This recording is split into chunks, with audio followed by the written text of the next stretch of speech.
Today we're going to take a look at proper squat mechanics and also a couple variations we can do on the squat using some simple equipment. So the first thing we want to talk about when we're doing the squat is where our feet are placed. So what I want to do is make sure that my feet are at least shoulder width apart, if not a little wider. That'll make it easier for you. And my toes are pointed out slightly. That will also allow you to create the space you need to squat downward. The second thing I want to look at is I want to make sure that I start the movement from my hip crease. So if you bend at the waist and put your hands right here, you can feel right where your body likes to bend in the middle. That's where I want the squat to start.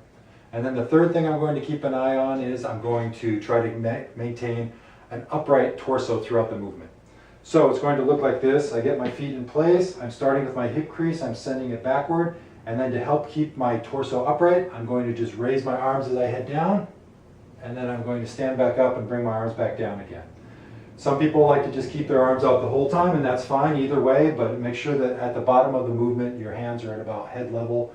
You're sitting backward, getting that nice depth, and then coming all the way up to full hip extension. Two pieces of equipment you can use to assist you with the squats. The simplest would be just some sort of anchor.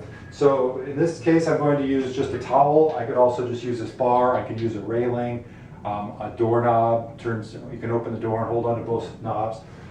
If the same mechanics are going to apply, I'm going to stand close enough that I have space to sit backward. I'm going to push my hips backward. I'm going to try and get that depth. And then as I come up, I'm going to use my arms as much as necessary, but not any more than necessary, and do that complete motion. And then also, if you happen to have a pair of straps, you can use those too, these TRX style straps. Same rules apply. I'm sitting my hips backward.